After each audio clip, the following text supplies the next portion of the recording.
Dia das Mães, nós estamos aqui celebrando nesse dia essas pessoas que exercem um papel tão singular na nossa jornada.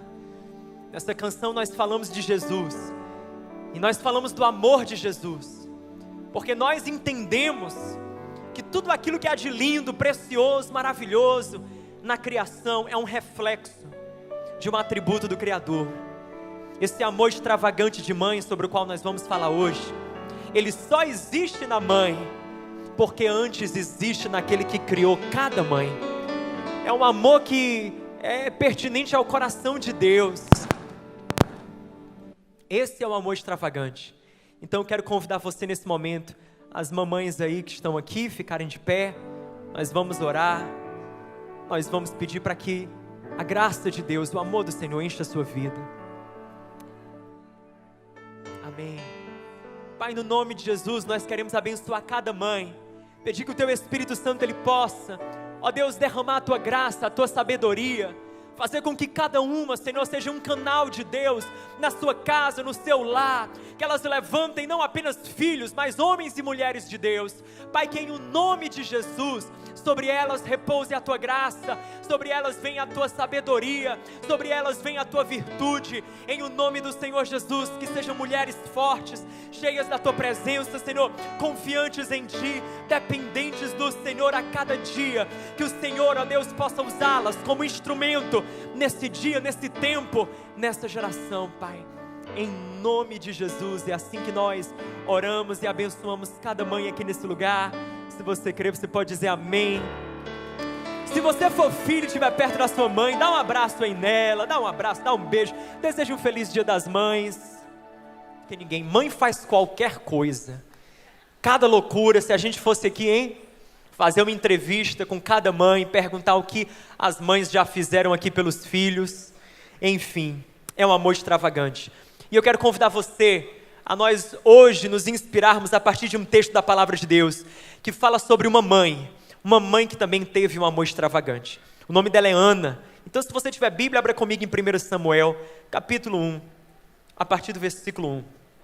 1 Samuel, capítulo 1, verso 1, eu quero ler com você, do versículo 1 ao verso 10. A Bíblia fala assim: havia certo homem de Ramataim, Zufita, dos montes de Efraim, chamado Eucana, filho de Jeroão, neto de Eliú, bisneto de Tou, filho do Eframaíta Zuf. Ele tinha duas mulheres, uma se chamava Ana, a outra Penina. Penina tinha filhos, Ana, porém, não tinha. Todos os anos esse homem subia da sua cidade, a Siló, para adorar e sacrificar ao Senhor dos Exércitos. E lá, Ofne e Finéias, os filhos de Eli, eram sacerdotes do Senhor. No dia em que Eucana oferecia sacrifícios, ele dava porções à sua mulher Penina e a todos os filhos e filhos dela. Mas a Ana dava uma porção dupla, porque a amava, apesar de o Senhor tê-la deixado estéril. Porque o Senhor a tinha deixado estéril, sua rival, a provocava continuamente, a fim de irritá-la. Isso acontecia ano após ano, e sempre que Ana subia à casa do Senhor, a sua rival a provocava, ela chorava, não comia. Seu marido, Eucana, perguntava: Ana, por que você está chorando?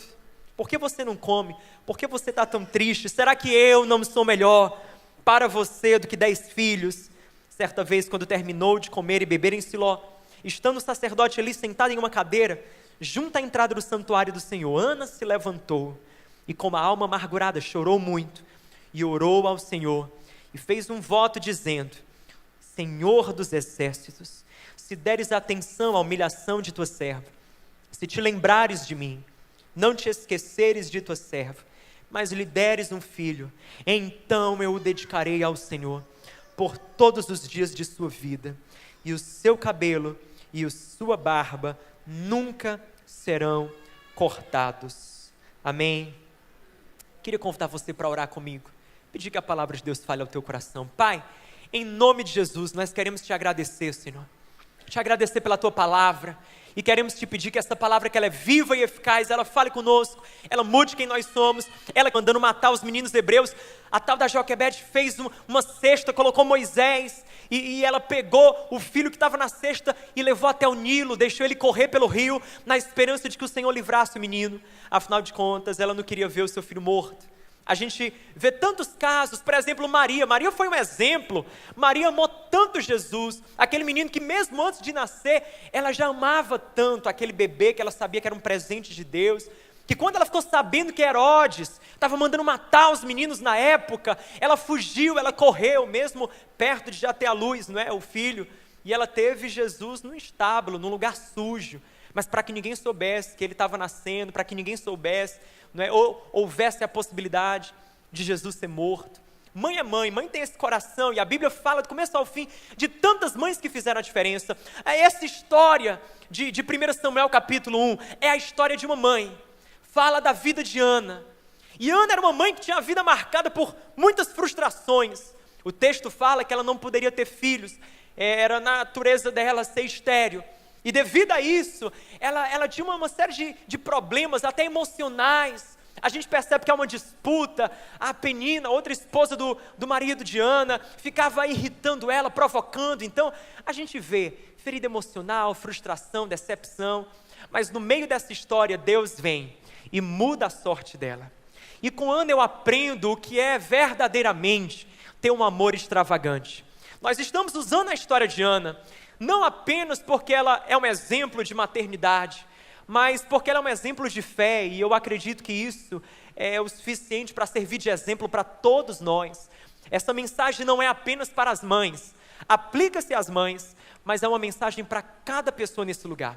Um pai, um filho, todos nós estamos incluídos aqui nessa história.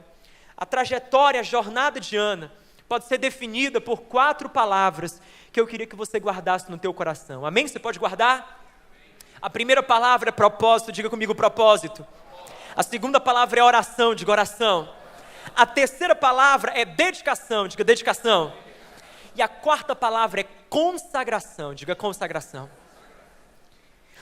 Toda vez que nós vamos dar a luz a um projeto de Deus, que Deus quer que a gente gere algo, que a gente traga à existência algo, a gente vai precisar percorrer essas 4 palavras: propósito, oração, dedicação e consagração. É por isso que essa história não é apenas para as mães, não é apenas sobre Ana, é sobre você, é sobre a minha vida, amém?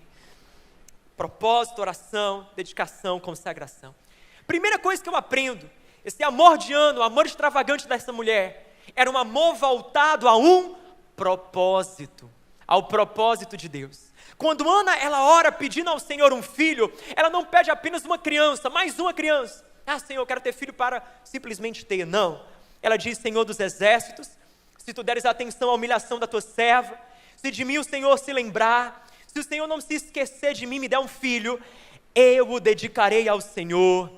Ele não cortará o cabelo, nem passará navalha na barba. Ou seja, ela faz uma referência ao voto do nazireu. O menino vai ser consagrado, separado, um nazireu de Deus.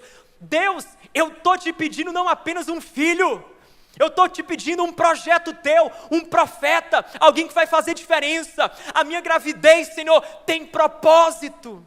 Você entende? Ana é alguém que pede por uma gravidez com propósito. A primeira palavra que eu quero que você guarde é propósito, porque sem propósito as coisas morrem na nossa vida. Propósito é o combustível que nos move a romper as limitações, a fazer como Ana, que disse: Senhor, eu sei que no natural eu tenho limitações, eu sou estéril, mas eu não me conformo, as minhas limitações não serão os meus limites, eu rompo limitações quando eu tenho propósito. Querido, quando nós temos propósito, a gente atravessa o que for, nós sabemos disso. É propósito que nos faz passar pelo vale da sombra da morte e dizer: eu não vou parar, eu vou perseverar, eu vou continuar. Quando as pessoas dizem desista, quando as pessoas falam não tem jeito, quando as pessoas dizem ei, aperta o botão do ejetar, se manda, e você diz: não, meu lar tem propósito, a minha casa tem propósito, os meus filhos é um propósito de Deus, o meu casamento é um propósito de Deus. Quando a gente enxerga propósito, a gente tem força, tem poder para romper limitações. O propósito que nós não temos é muitas vezes a constância que a gente acaba não exercendo. Quando nós não temos propósito, é isso que acontece. Começa uma faculdade, nunca acaba. Começa um projeto, não conclui. Assume uma liderança, não persevera. Por quê? Porque não tem propósito. Quando a gente tem propósito, a gente pode não ter o dinheiro da mensalidade, a gente não tem o apoio da pessoa, mas a gente diz: Deus, o Senhor vai dar uma solução, eu vou levantar o recurso, mas isso tem um propósito. Eu não estou apenas atrás de um diploma, eu estou atrás de cumprir um projeto teu na minha vida. Propósito de Deus, querido, passe a viver com propósito. Eu digo a você, mãe, seja como Ana, entenda que o seu lar é um propósito de Deus, seus filhos é um propósito do Pai. Às vezes o ânimo que você não está tendo, a força que você não está tendo para perseverar, para continuar, para insistir neles, para não desistir, é o propósito que você não está enxergando, que Deus tem para a sua casa e para o seu lar. A gente precisa viver na dimensão do propósito. Se a gente quer gerar algo de significativo nas nossas vidas, a gente vai ter que introjetar essa palavra lá no nosso espírito, propósito. Propósito de Deus, amém? Segunda coisa que eu quero que você guarde, é essa palavra chamada oração. Porque além de propósito, a Bíblia fala que Ana orou.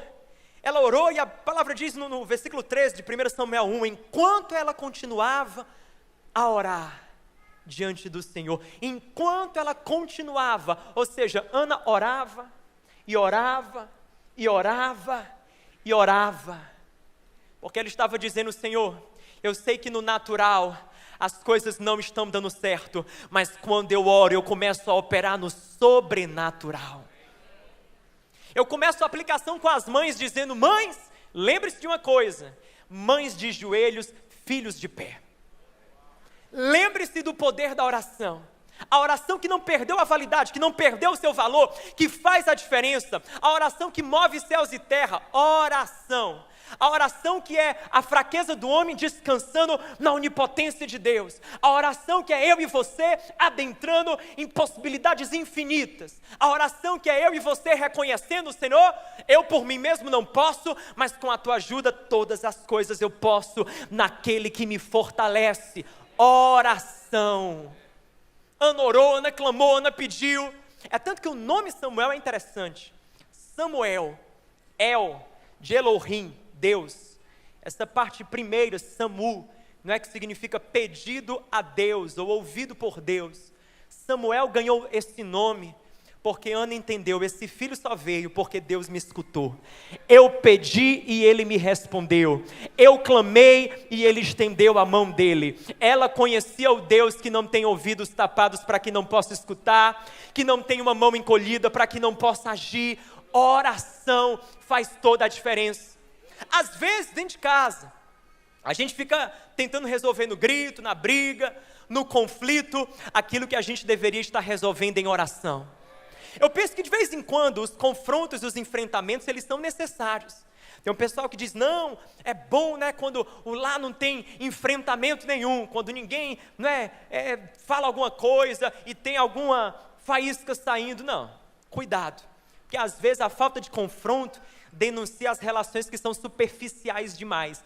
As relações são tão superficiais que ninguém contraria o outro, ninguém questiona o outro, ninguém dá um não para o outro. Então é perigoso. Você como mãe tem esse dom de Deus de dar um não assim bem poderoso. Aquele não que você olha, quando a pessoa pede, você diz: de jeito nenhum, eu tenho direito. Você que pensa. Aí você usa aquela desculpa antiga, clássica, tradicional, mas sempre, né, valendo. Aquela desculpa do: enquanto você estiver debaixo do meu teto, comendo do meu pirã, vai ter que escutar. Não é verdade? E as mães dão glória, é verdade. Gente, os momentos de dizer não, de colocar a mão no peito e dizer: você não vai, você está ficando louco, lembre-se quem você é, tem que ter. Existem momentos para isso, mas tem momentos que o conflito e a briga não é contra carne nem sangue, é contra principados e potestades nas regiões celestiais. É as batalhas que a gente não vence de pé, a gente vence de joelho, não vence falando, vence em silêncio. É as batalhas que a gente entende que vencemos no secreto. As respostas que não temos estão nos joelhos que não dobramos.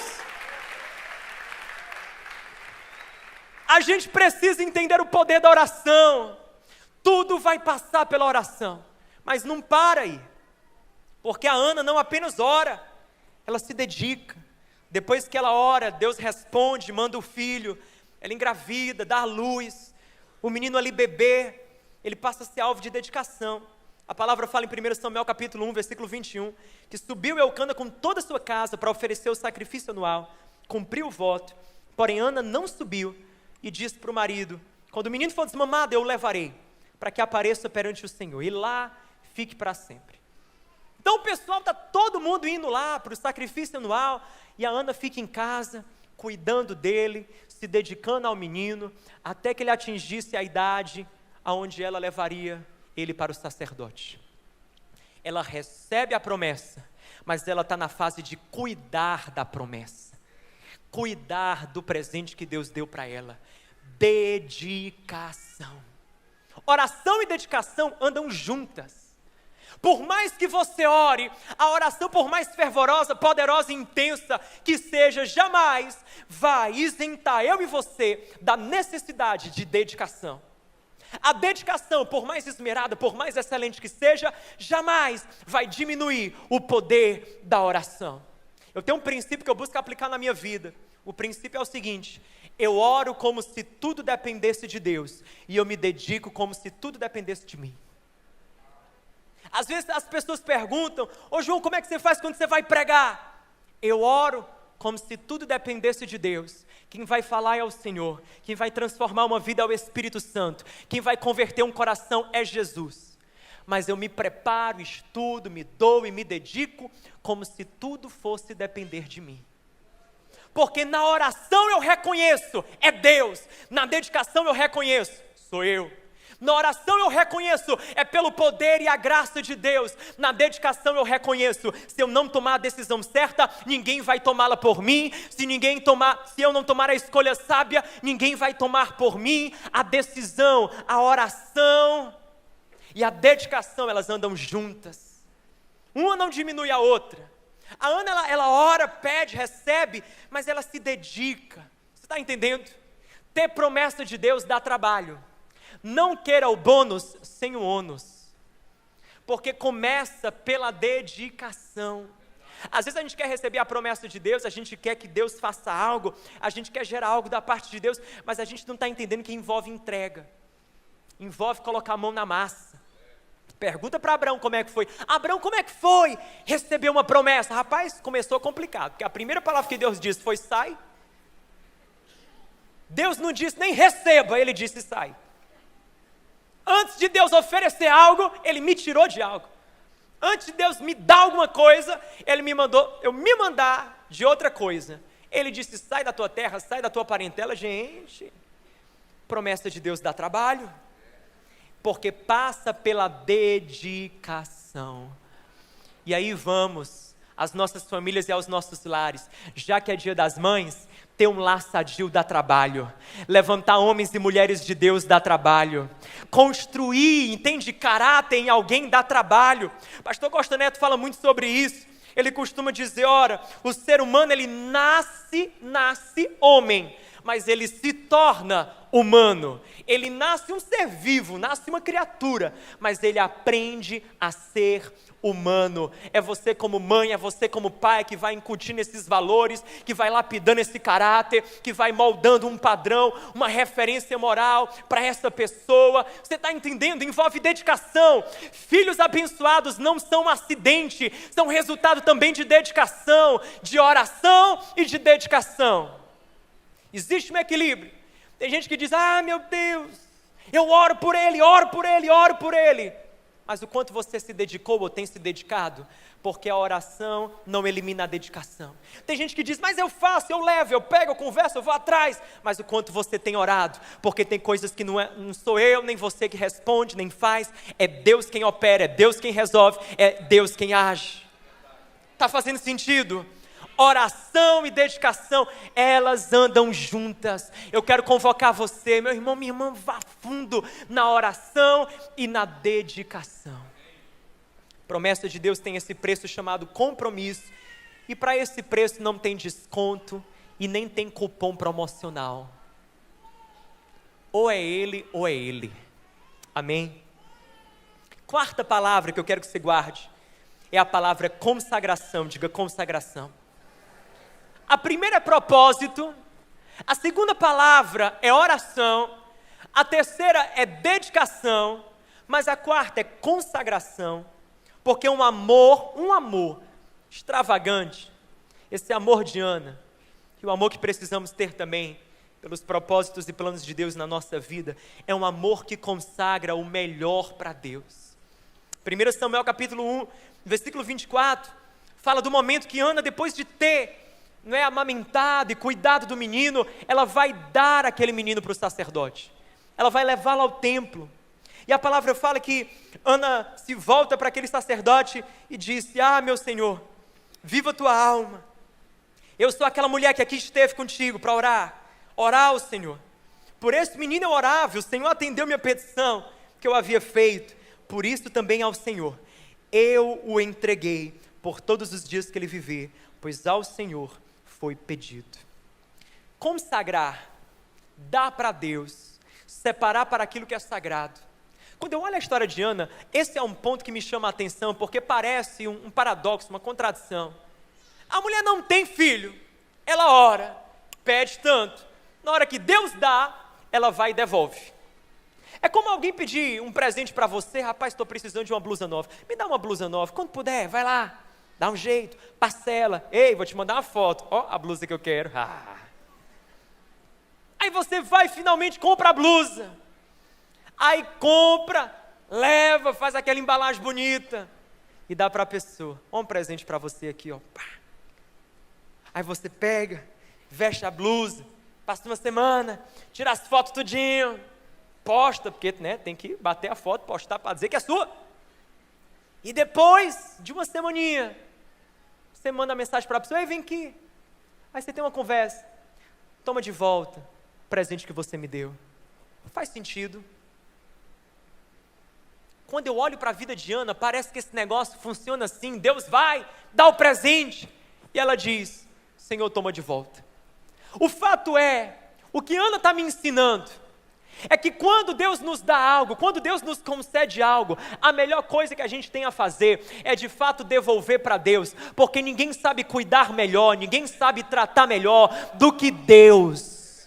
Consagração é sobre eu e você confiarmos que quando Deus coloca a mão dele, o resultado é sempre melhor, as coisas são sempre melhores. É por isso que quando você entende o que é consagração, você para e você diz, Senhor, esse negócio todo que eu tenho, essa família que é presente teu, esse casamento que é um presente teu, os meus filhos que são um presente teu, Pai, eu devolvo para ti, toma de conta, cuida, guarda, abençoa, porque a minha proteção tem um limite, o meu ensino tem um limite, o meu cuidado tem um limite, mas o teu cuidado não cessa, a tua mão em nenhum momento ela vacila, o teu poder, Senhor, ó Pai, não tem como ele fugir dele.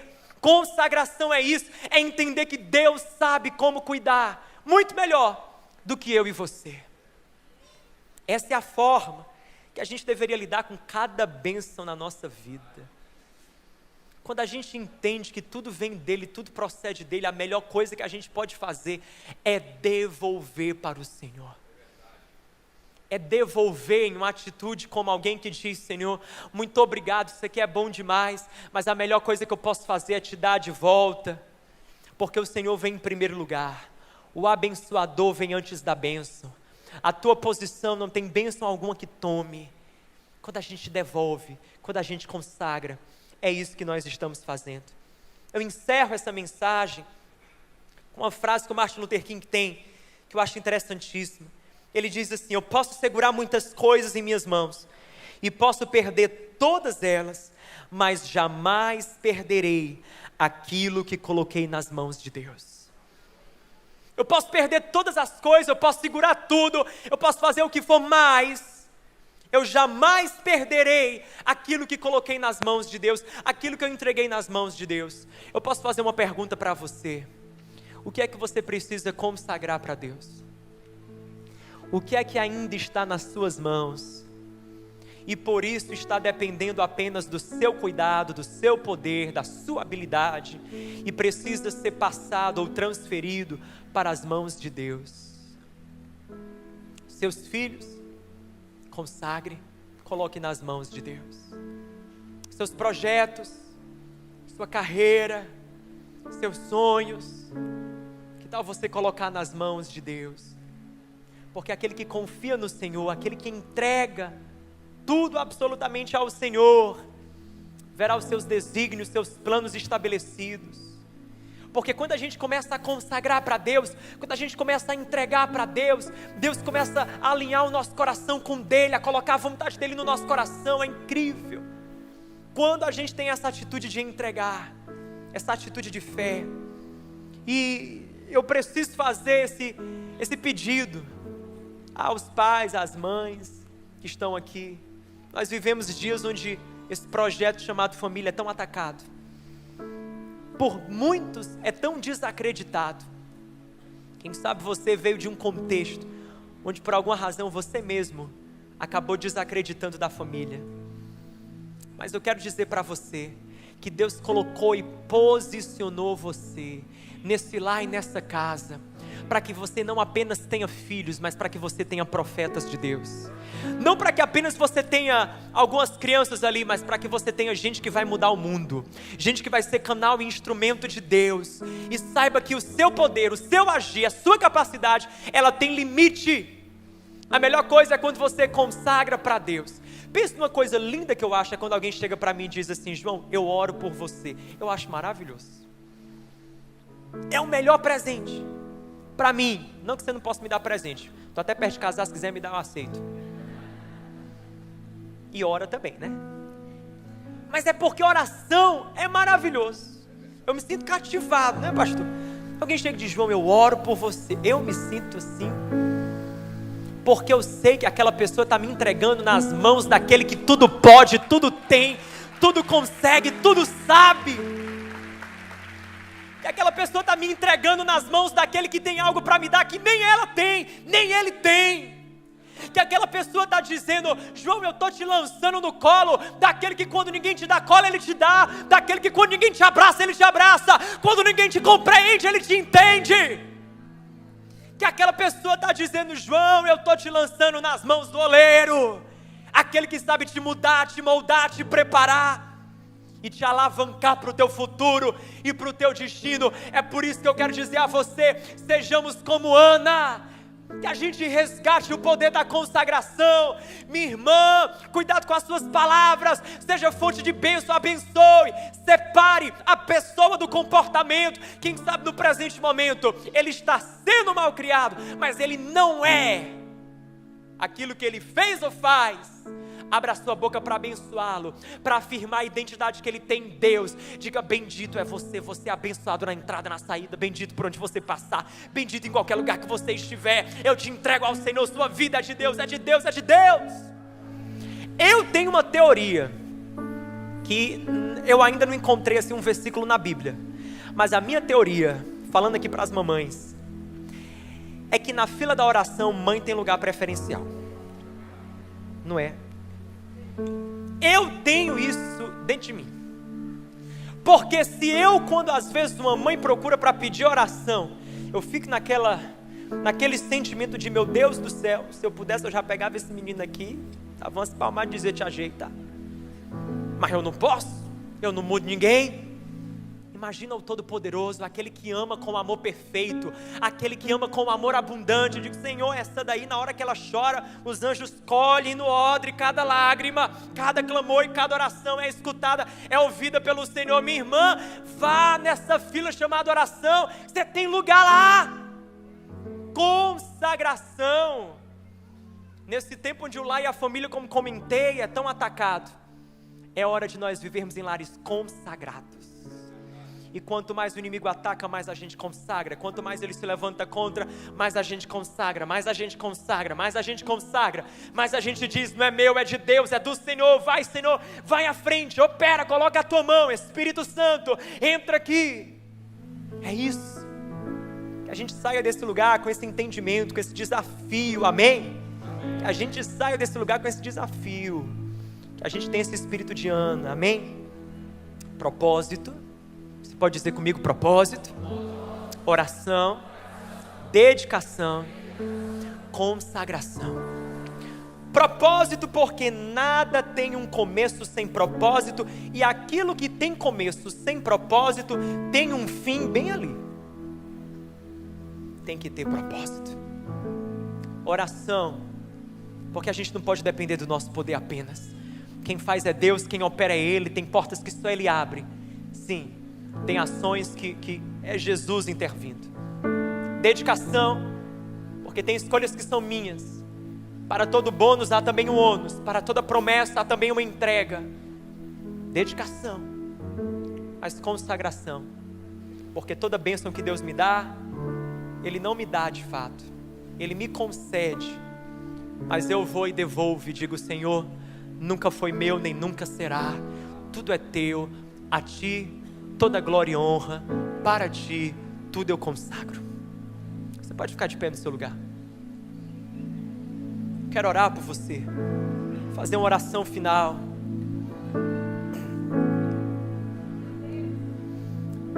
Eu queria convidar você no seu lugar, se você se sente à vontade, fechar os seus olhos, entregar a sua vida a Ele, falar com Ele, como falamos sobre propósito, oração, dedicação e consagração, a partir dessa vida inspiradora de Ana. Quem sabe você hoje decida aí no seu coração dizer: Deus, quero viver com propósito, reconheço que preciso orar, preciso me dedicar, e também, Senhor, que eu preciso entregar, consagrar, colocar em tuas mãos tanta coisa que ainda estão nas minhas mãos. Pai, no nome de Jesus. Você pode conhecer um pouco mais sobre a nossa igreja, nossos campos e muito mais acessando ccvideira.com.br. Aproveite e nos segue no Instagram e se inscreve em nosso canal no YouTube para acompanhar todas as nossas programações.